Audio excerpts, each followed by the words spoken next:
The following is a class on Bhagavad Gita, Chapter 3, Text 42, given by H.D.Goswami on June 6, 1990 in Gainesville, Florida.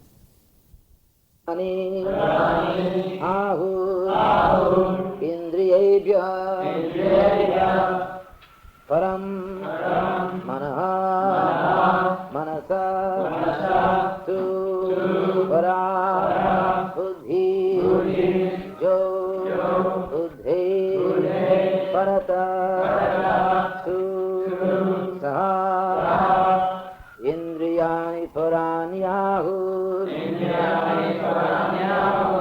Indriyevya Parang Manaha Manasastu Parabudhi Jo Buddhi Paratastu Saha Indriyani Paranyahu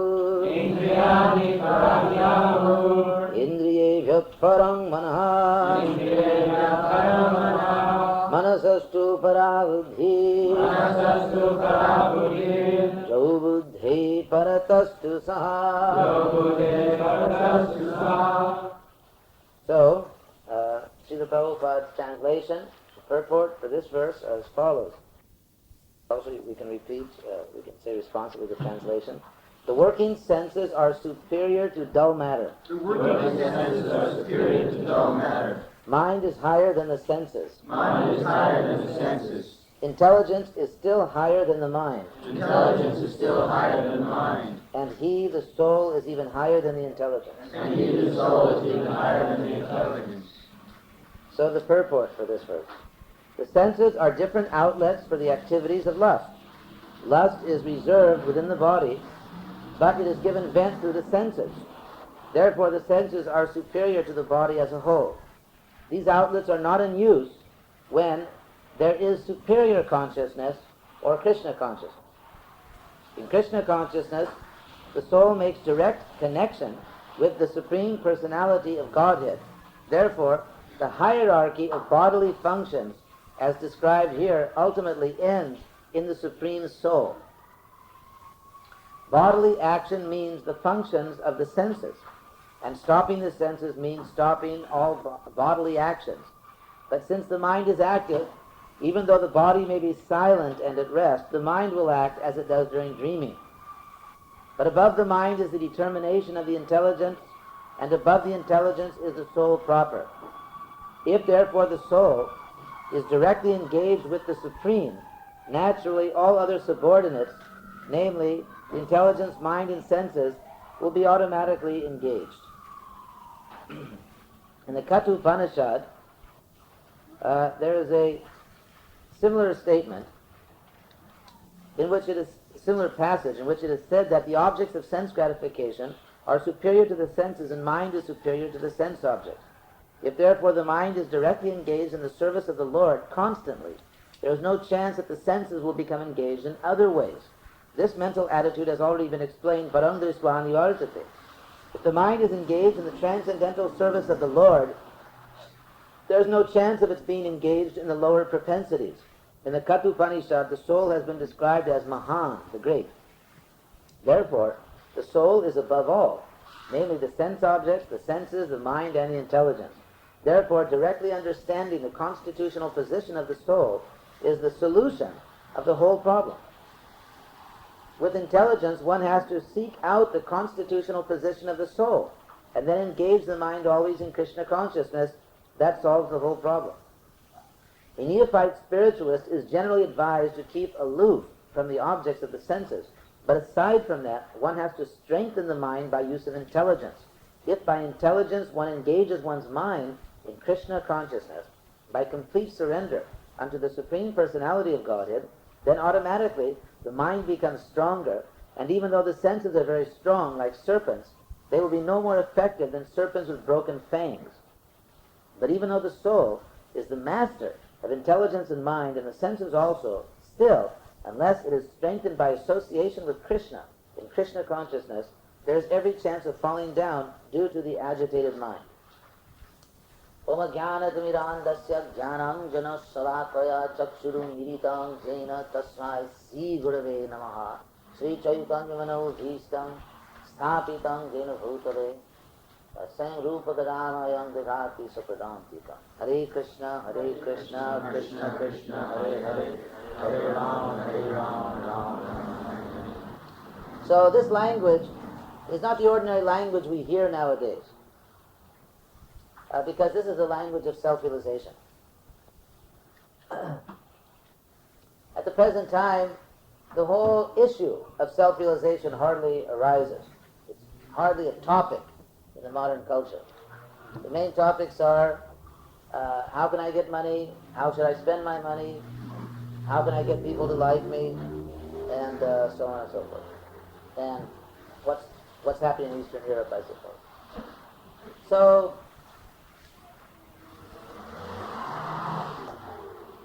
as the old Greek wisdom said, know thyself. This, of course, is not just Greek wisdom, this is universal wisdom. Know thyself. We do not really take the time to figure out who we are.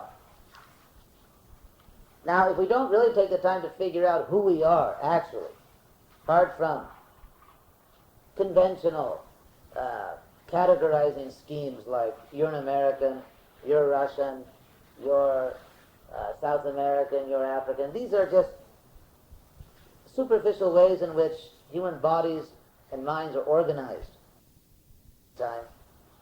Or there are other designations also, male and female, old and young, Democrats and Republicans, and so on and so forth. Gators and bulldogs. There are different ways in which we refer to ourselves, but these are not very serious designations. In other words, simply because I'm from the state of Georgia, am I actually a bulldog? And do I actually have an eternal connection with a group of young men who, throw a pigskin around? Is that actually who I am, what I'm all about? Or am I actually an alligator? Maybe I'm not even a reptile. So these ways of identifying ourselves with dogs and reptiles and so on, or even by saying I'm an American, you're Russian, or you're Chinese, these are not spiritual ideas. They're not, quote-unquote, deep perceptions of our identity. These are superficial. They can even be changed. A Russian can become an American, as unlikely as it may be, could become a Russian, or whatever. So these are not very serious things, because they change. They're not permanent. They're not the essence. They're not the actual substance of the matter. What are we? It doesn't change. Just like, take water. If you say water is liquid, you can't change that. You may say the water is 70 degrees, but that's not an essential characteristic. Even if water is not 70 degrees, it may still be water. But if you say the water is liquid, you can't change that. If you say this isn't liquid, then it's not water. So there's a difference between essential characteristics and superficial ones, or characteristics which are optional and not necessary. Similarly, we have to know what are our essential properties, what are our essential characteristics. It's not that I'm an American, because even if I'm not an American, I still exist. Or one may take this body. Even though the changing, I still exist. I had an infant's body, isn't it? I've seen pictures of my little baby's body. Mother thinks it was cute. Every mother thinks her baby is cute. Then we become a child, we become an adolescent, we become an adult. The body is changing. So who are we? There's a word in Sanskrit, dharma. You may have heard this word dharma. It's translated in different ways, but as Prabhupada points out, it comes from the Sanskrit root dhri, which means to sustain, to hold up something. So the word dharma in Sanskrit means characteristic or essential property. In other words, a property which sustains the identity of something. Just like if something, water, the fact that it is liquid, the fact that it has other properties, the essential properties sustain its identity. If it loses that, it loses its identity. So therefore the question arises, what is our dharma? What is our essential characteristic? One essential characteristic is that we are conscious. We are conscious. And consciousness always takes on an object. We are conscious of something. You can't be conscious of nothing, you're conscious of something. That means there's knowledge. So one of the characteristics of, let us say, the soul, the real person, is knowledge. Another characteristic is to exist, because if something doesn't exist, it has no properties at all. And if it does exist, certainly one of its properties is that it exists. So the soul exists, the soul is cognizant or experiences knowledge, and the last point is pleasure. We always want pleasure. In any situation we seek pleasure, or a certain type of satisfaction. Why? Because that's another property of the soul. Satisfaction. Happiness. These three characteristics, Satchidananda in Sanskrit, Sat, existence, Chit, knowledge, and Ananda, pleasure. This is our nature. These essential properties. If you take all happiness away from a person, somehow we feel the person is somehow not that's not real life. Or if the person has no knowledge, or if the person is dead. These three things must be there. Now, who are we actually? Who is the person that has these properties? Where have we come from? What is going to happen to us? These things we should try to find out. Not only the ordinary things that what apartment will I rent this year, and how much money am I going to make, and who am I going to have sex with. These are, even the animals think about these things. Animals, they worry about where they're going to stay, who their sex partner is going to be this weekend, and all these things. Even animals worry about these things. But a human being is supposed to go deeper and try to understand what is my ultimate identity, what is the source of my existence, and so on. So when you begin seriously to ask these questions, then you become a human being. Actually, that's real human life. When you ask these questions, and you have to find the answer. You have to find the answer of who you actually are. So here in Prabhupada's purport, and in the verse which is spoken by Lord Krishna, there's a simple explanation of our existence, which is that our senses are superior to matter. Indriyani parani ahu.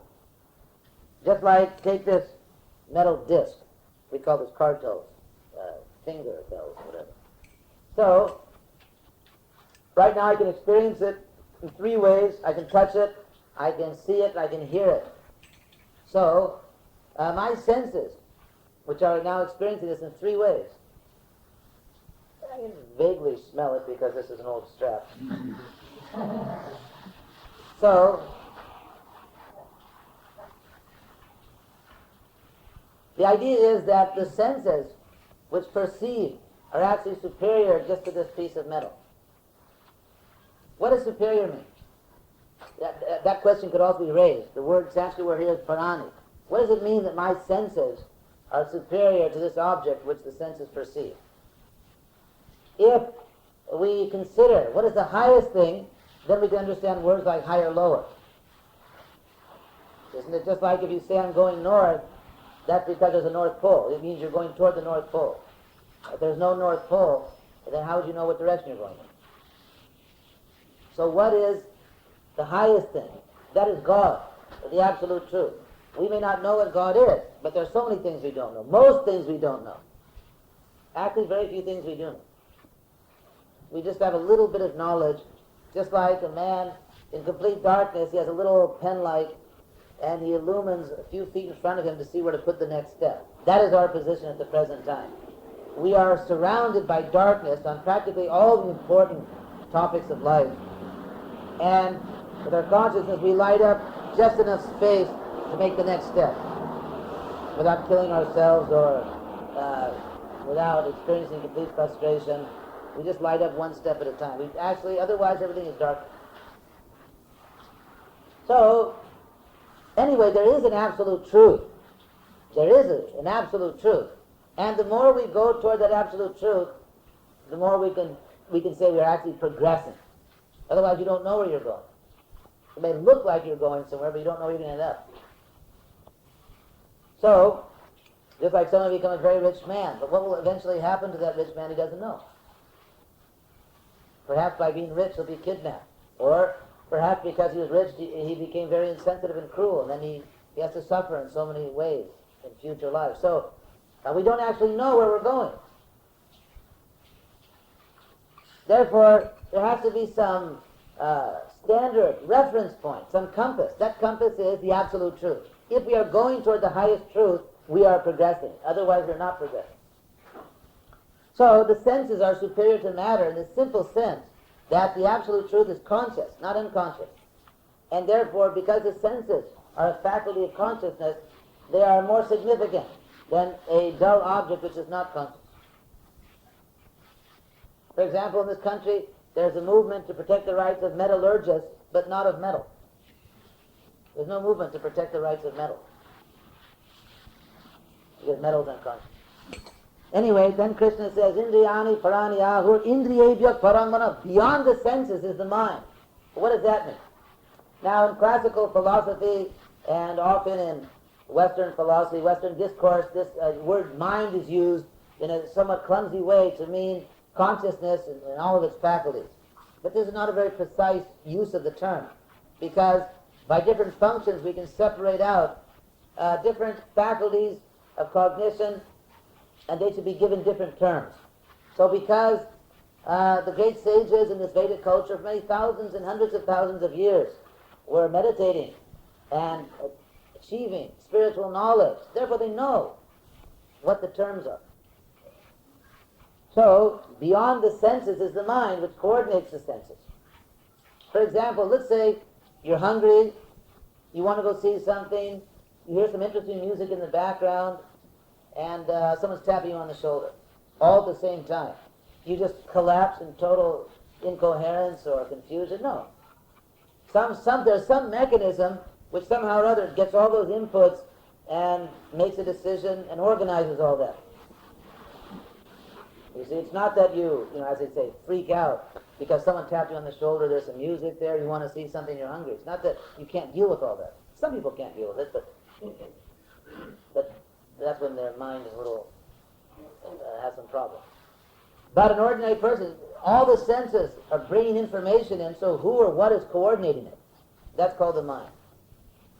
That's called the mind. And what is the basis for coordination? There must be some criterion. The criterion is desire. Liking and disliking. We like certain things, we don't. Just like, for example, let's say you're in a supermarket and they're playing some of that exotic music they play in supermarkets. So you may not like that kind of music, so you don't really pay attention to it. But if you hear a song you like, then you listen to it. Or if you see some person you don't want to talk to, you may avoid them or you may approach them. So in that way all the senses are bringing information, and you are coordinating that information, or the mind is coordinating, and because the mind likes some things, doesn't like certain things, feels like it, doesn't feel like it, that's the mind which is coordinating all the sensory information. Then Krishna says, Manasastu para, above that mind, that coordinating faculty, is buddhi, intelligence, cool, calm intelligence. For example, sometimes you may feel like doing something, but then a little voice inside, you can call it Jiminy Cricket, or here the Sanskrit word is buddhi, intelligence. A little voice inside may say that actually that's not good for you. Or isn't it? Just like, let's say someone knocks on your door and shows you some product. Say, this can be yours today for the ridiculously low price of whatever. As you take it in your hands, maybe, your senses like it, your mind is thinking, hey, I could use one of these. But then your intelligence says, wait a second, you can't afford that, you jerk. If you buy that, then you're not going to get that, and this. And you see all this cool, calm calculation. So above the mind is the intelligence, which is analyzing everything. Sometimes. And then, sarudhe paratastu saha. Above because the mind likes and dislikes. It gets urges and impulses and feelings. That's nice. We have to have feelings, but they have to be rational. It's like, what if someone feels like going down the street and shooting someone? Or feels like doing some other atrocity? There has to be some intelligence that says, wait a second, you can't do that. So feelings cannot be supreme unless you really, really have enlightened feelings. But for the average person, you have your feelings, your likes and dislikes, just like but that has to be regulated, or that has to be monitored by some higher intelligence. And then finally, above even intelligence is the soul itself, or himself, or herself. The soul, the real person. So it turns out that the intelligence, the mind, the senses, all these things belong to, appertain to the soul. These are the faculties of the soul, which is pure consciousness. Now, the problem arises when this natural order is overturned. In other words, it's not that on top there's a pure soul directly in touch with the absolute truth. That pure soul is utilizing pure intelligence to regulate feelings and emotions which are coming from our perception of different sense objects. If our senses were pure, clean, transparent, then with pure senses we could see everything exactly as it really is. We are not seeing that now. We are seeing things in a perverted way. We are not seeing things as they really are. Not only in the sense that we are not seeing colors as bright as they really are, or hearing sounds as they really are. Everything's being muffled or filtered through a lot of junk in our head. But also in the significant sense that if we could see things as they are, we would see that everything is the energy of God. That nothing has an independent existence. In other words, take this metal. We call this bronze or brass, or let's say this is brass, the brass age. So, I can say this is brass, this is a disc, this is a musical instrument, this or that. This is the property of the local Hare Krishna temple. There's a lot of things you can say about this. But, ultimately what is it? Ultimately it's the energy of God. It's God's potency, or the potency of the absolute truth. So if I see this without seeing that relationship it has to its own source of existence, then I'm not seeing it truly. I'm not seeing it truly.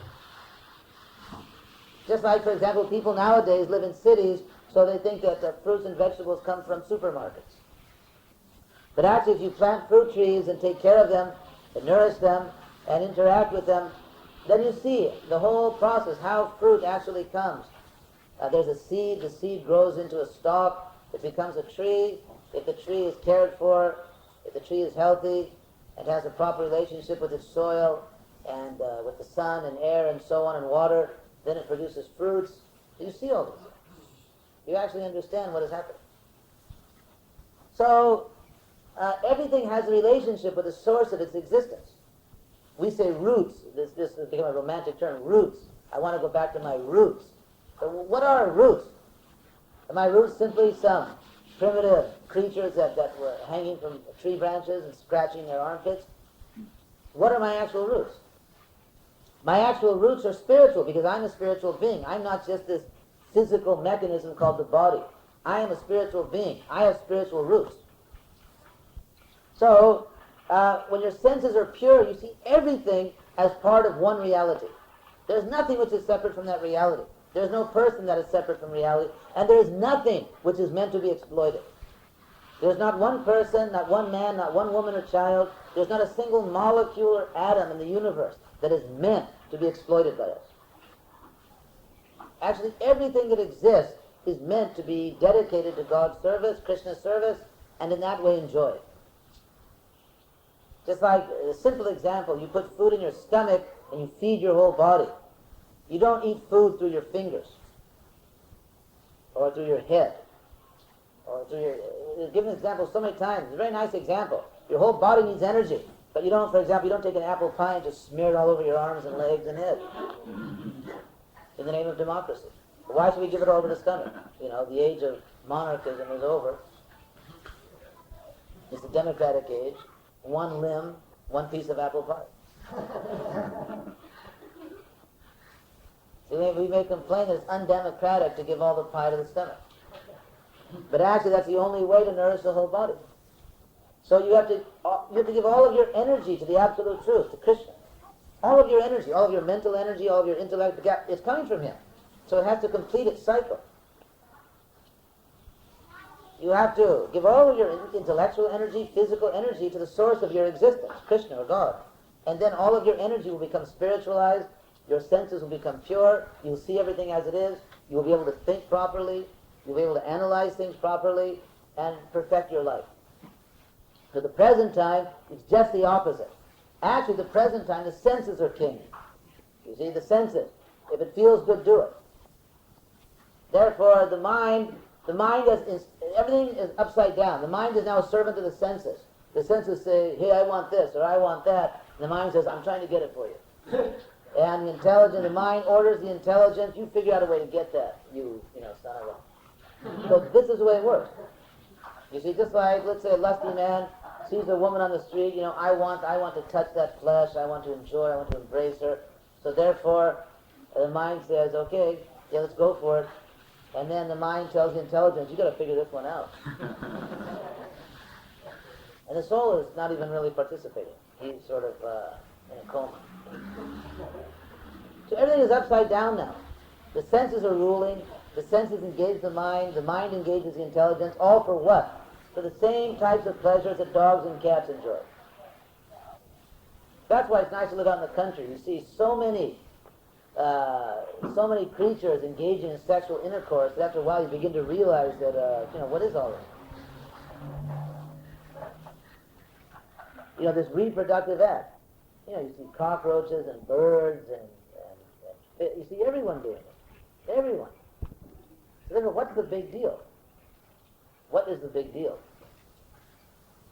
The whole problem is that we, the souls, we've lost control of ourselves.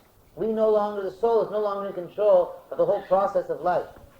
The senses are dragging us this way and that way, and there's no intelligence behind it, there is no knowledge behind it, there's no information as to what it's going to lead to, or why we should do it, or where we've come from, or anything. There's no information, there's no knowledge, we're just being dragged all around, and this is called progress. This is our advancement, this is civilization. Just being dragged everywhere with no knowledge. So, therefore, we are trying to get everyone to practice spiritual life. You have to practice makes perfect. Otherwise, what are you going to practice? You have to practice something. So why not practice spiritual? Why practice material life? Spiritual life includes material life. If you become spiritually advanced, automatically, just like Christ said, many of you may know this quote, he talked about the lilies in the field and so on. Prabhupada used to say that the ants are eating, the elephant eats however many hundreds of pounds a day he eats. So who feeds the elephants in the jungle? They don't have to get college degrees to fill their big bellies. The cockroaches are eating, the birds are eating, everyone's eating. Everyone's eating, everyone is having sex. They don't have to get college degrees to do that. We, human beings, have become so ridiculous that in the name of civilization, we become less than animals. Because animals, in a much easier, more direct, simple, natural way, fill their bellies and fornicate. And we have made the whole thing so complicated. We have psychiatrists and business schools and economic revolutions and all this and that and the other thing. And now Russia, they can't seem to put food on the shelf. All these huge discussions and a big world leaders meeting, in Tokyo and this and the stock exchange and what? Just to fill these bellies. Just to do what the cockroaches and the birds and the dogs and elephants are doing. We can't even do that. Take Russia. So many universities, so many big leaders, politics, history, culture, and they can't even do what the animals do, put food on the shelf. So why is all this happening? Because we are neglecting the laws of God. We have created a civilization which has nothing to do with reality. The reality is that every one of us is a servant of God or Krishna. That's reality. And every atom and everything in this universe belongs to Krishna, belongs to God. Not a single atom of this universe is my property or your property, including our bodies. Everything belongs to God. We are meant to serve God. That will make us happy. That will give us knowledge. That will fill our bellies. And every saint and teacher has explained this, but people can't understand. So there's a need to actually have a spiritual revolution in this world, and not just a material revolution and put McDonald's, in all the countries in East Europe, or Coca-Cola, or whatever else with John Deere tractors, whatever. That alone is not the real point. People have to understand what they are and how to practice spiritual life and what the actual goals and values of life are. So Krishna is explaining some of these things here. Perhaps now I'll save some time if you have any questions on these points. Are there any questions?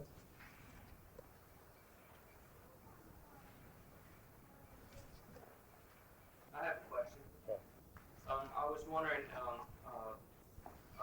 do you think that I guess it doesn't really have to do with what you're talking about, but do you think that every being on this planet is innocent? Yes and no. Yes, in the sense that because at the present time we are so ignorant, I suppose there's a certain innocence associated with extreme ignorance. And no, in the sense that we've put ourselves in this situation. We are not innocent victims. It's not that there's some evil spirit that has, gave God a rabbit punch in the back, knocked his wind out, and then while God was in the corner drinking some seltzer water, the evil spirit, absconded with us, and now we're suffering. It's not like that. Actually, we, so it's not a dualistic view like that we're innocent victims of some evil force. The problem is that we have neglected God, Krishna, the laws of God, and we put ourselves in a difficult situation. Now we have to get out of it. It's just like those bumps on the road. If you're going off the road, your car starts bouncing, and those blue bumps they put in the middle of the road, or orange or whatever color. Anyway, so in the same way, the world is built so that there's a path of self-realization, of dharma, of religiosity. When you start to go up the road, you start bumping. That's why our life is so bumpy nowadays. It's emotionally bumpy and economically bumpy. It's very insecure. Any moment the stock market may crash. This may happen. That may happen. Some crazy terrorist may get a nuclear bomb. Who knows what may happen.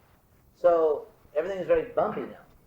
So you feel like that people have the power to say, I smoke cigarettes. You would say like that I have the power to quit. I know that's Absolutely. That I have the power to quit. Absolutely. If they adopt the right process.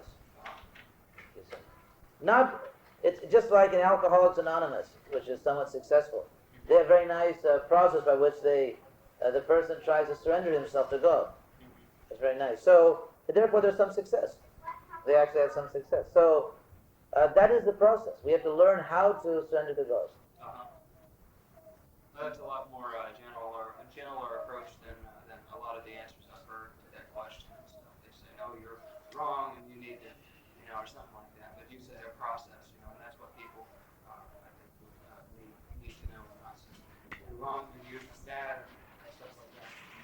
I appreciate that. Yes. At some point in the process, you said there's knowledge and consciousness and so forth. But when is faith or trust or is it necessity to have into the picture? Yeah, you must have faith. You do have faith. It's a question of what are we going to have faith in? Just like you have money, you've got to put it somewhere, either under your mattress, or in a bank, or in a bond, or in a property, but you have to put it somewhere. You can't say it's nowhere, it's somewhere. So the same faith is like that. You've got to put it somewhere. There's not a single moment in which you don't believe in something. It's just a question of what you believe in. So ultimately that faith should be aimed at God, Krishna. Otherwise you'll believe in something which won't actually help you.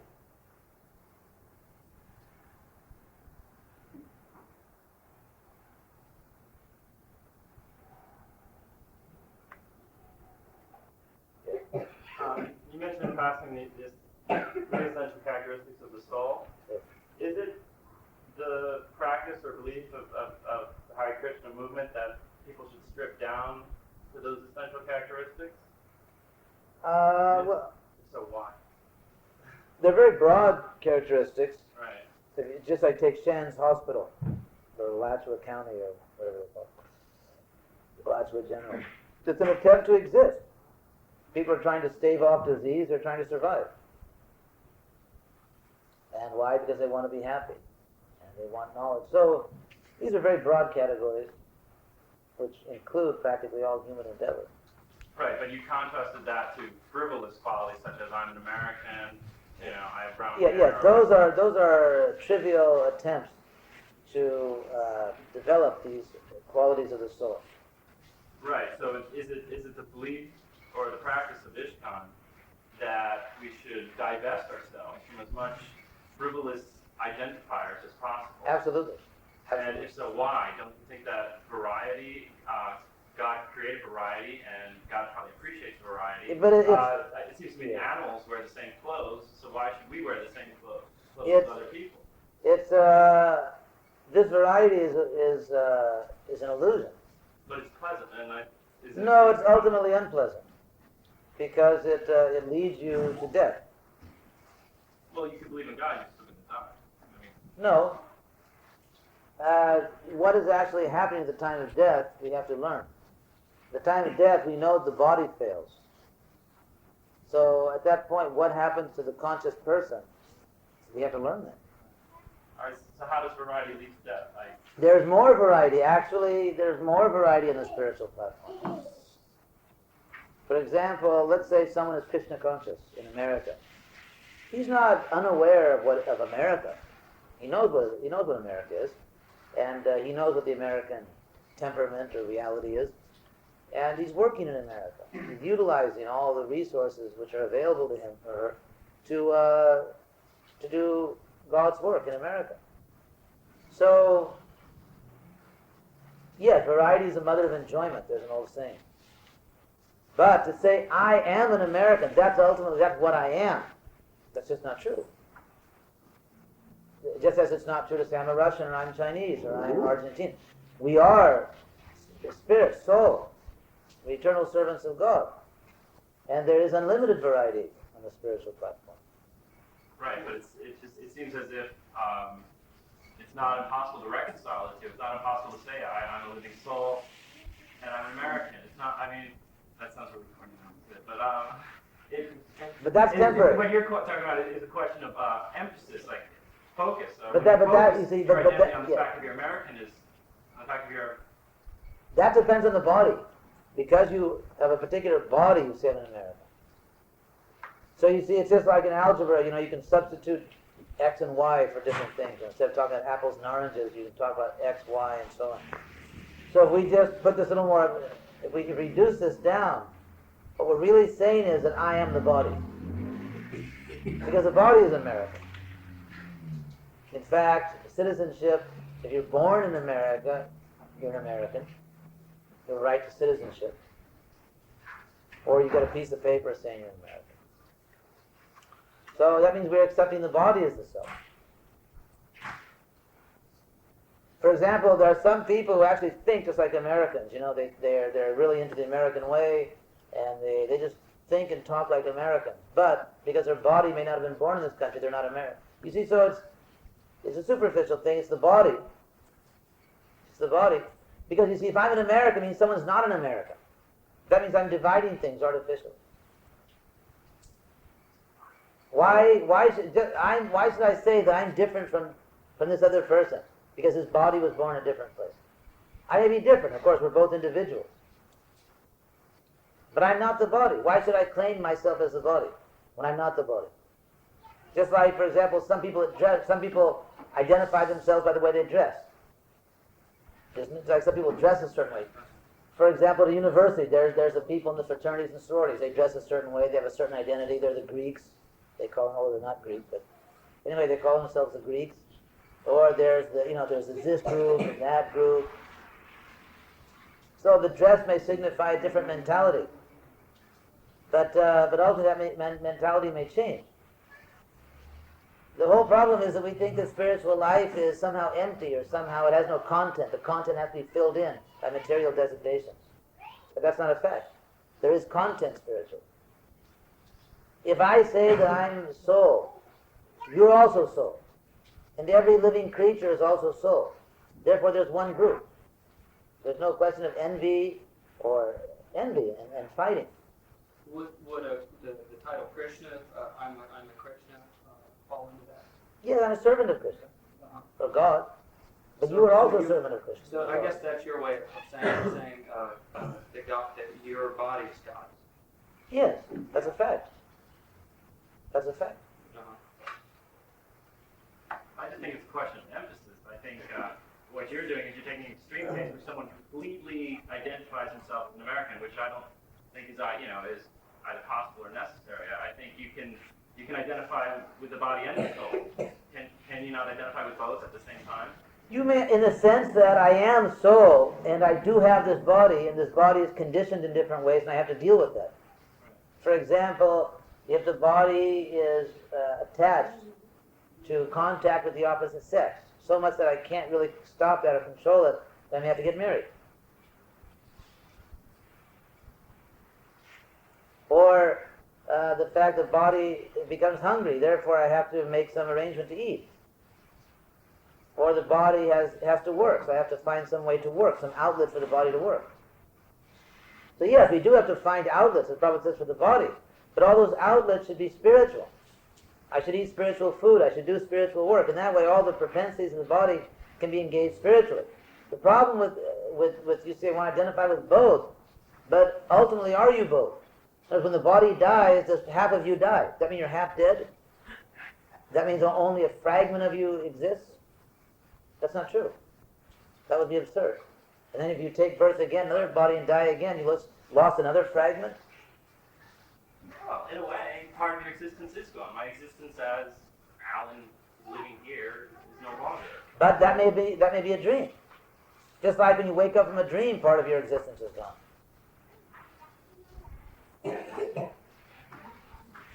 I was outside the atmosphere one time. I did some laughing gas, and it was the first time I did laughing gas. So one reaction, people don't experience that usually. But I was outside the atmosphere of the planet, and all I was a ball of light. And next to me, on my right side, was the larger ball of light. It was about this big in comparison to the light that was about that big. Not this big comparison. I wasn't actually this big. But in comparison to the other light I was just using as for example, I was about this big, and there was a light about this big, and then I met the person who was that light outside the atmosphere of the planet later. Like in 1988, I met the person who kind of lit up and stuff, huge soul and stuff, like larger than mine, but I was just thinking, Yeah, but still we have to take the standard process for spiritual advancement. What? There are many experiences people have. But still, we have to take up the regular discipline.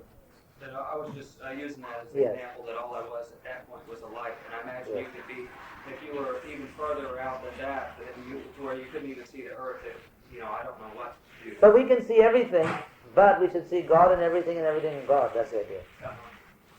Yes. When you worship, do you mean when you worship together, or do you worship separately? Mostly together, but also we have our individual, that's why we have these bags. Some people think that we all have broken hands and therefore we have our hands in bags. But actually these bags have beads in them and we chant. So we have our individual meditation or chanting and also together. Just like in school, you have classes with everyone, then you also have to study yourself. But you don't differentiate between, you say the soul is the ultimate. You should reach that level. You don't label gender at all, do you? The soul has no material gender. Although in the spiritual world, there are spiritual bodies. Actually, even Milton said that. What was his name? Johnny Milton. That British poet Milton, he talks about this, and many traditions of wisdom talk about this, Vedic traditions, that actually this body we have now, why is it that although we're not this body, we can understand that we're the consciousness within the body? We say, my body, not I body. Still, why does it feel kind of comfortable to have arms and legs and see and taste? We kind of do it pretty well. And that's because in our original existence, we do have bodies. But we have spiritual bodies. This is just a costume. This is just flesh and bone. That's all. This is just a very extremely sophisticated machine. We can study in anatomy. But we are the soul within. But there's a spiritual body. There's a spiritual body. So when you achieve that spiritual body, then your real life begins. Do you follow? Yes, I was talking to someone else, and I asked them why the men and women were separated, and some separated into Oh, yes. groups. And he used the analogy of fire and butter. It makes them. So why? I'll explain that. Okay. Yeah. Because just as the highest spiritual point is love of God, as explained in all the traditions. So this lust, sex desire, which we referred to before, is the most powerful distraction. It has the opposite effect. It makes us identify with our bodies immediately. Just like, for example, some men or boys maybe just be lounging around, all sloppy and dirty, whatever, and then as soon as some pretty girl comes, they all immediately become extremely self-conscious. They all sit up and they all try to be real cute and funny and nice. They become extremely conscious of the body. You say self-conscious, I mean conscious of the body. So everyone, this sex attraction, or everyone, like, they want to be sexy. Someone wants to be sexy, and they feel that they've successfully become sexy. That's a great achievement. That like a boy thinks, oh, girls are attracted to me, or a girl sees that boys are attracted to me. So when you say to me, you really mean the body. Therefore, the world is full of mirrors. Because everyone wants to look in the mirror and see how the body looks, and maybe I put my hair this way, maybe I put my hair that way, maybe if I do this, maybe if I buy this shirt or those pants or this dress, maybe if I try something else, maybe if I, who knows. So, in millions of different ways, we're trying to become attractive, trying to become sexy, which means that we're just thinking about the body. Nothing more, nothing less, just the body. How does my body look? Trying to attract people to our body, so that ultimately we can get our hands on their bodies. So the sex desire is the opposite, actually. It's actually just the opposite of love of God. Now, it can be, so what do you do with sex desire? It can be spiritualized in the sense that sex can be used for procreation to produce a child whom you seek to enlighten. That is the proper use of sex. Sex is actually meant for procreation, reproduction. That's what it's all about. So now, just like take this room here, or say when we were in school. I remember that in school, the boys are ogling, looking at the girls looking at the boys, and that's what everyone's doing. That's what everyone's thinking about.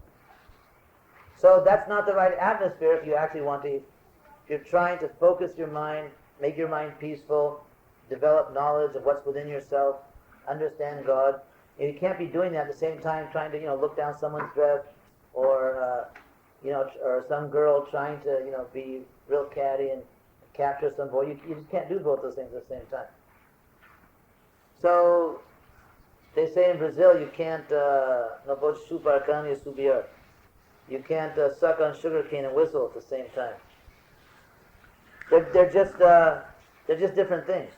So therefore, in civilized society, as opposed to what we see around us, in civilized society, there's some notion that the purpose of life is self-realization. The purpose of life is to develop very deep knowledge, to understand the soul, to understand God, and to fix, just like in the Bible there's that injunction, to love the Lord with all your heart, soul, and might, to remember God constantly. So how do you actually carry out these injunctions? How do you actually... See, people are so far away from that now. They have no idea what these words even mean. They have no idea what these statements are even talking about anymore. They've gotten so far away. But there is a consciousness in which you're constantly thinking about the highest truth. And you see yourself as a servant of that Supreme, and every act you do is an act of devotion unto God. There is such a consciousness. And it's not compatible with being all heated up and, lusty and just spend your whole life playing little sex games with other people.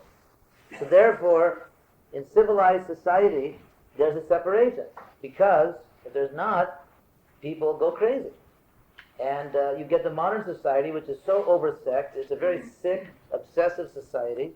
It's a very degraded society in which people treat each other like animals, and they are more or less animals. And it's a very ignorant society. So if you want an enlightened society, usually people have to learn to control themselves. Just like when we say that sex is only in marriage or for procreation, people say, come on, you got to be kidding. Because the atmosphere is very agitating. So if you want an environment in which it is possible to control yourself, you have to do these things. Otherwise, we invite you or anyone. Everyone is welcome to come and be self-realized. It's not an invitation only to this part, only for rich people, or only for poor people, only for men or women, or this color, that color. Anyone can come and become self-realized. That's their prerogative. They have the freedom.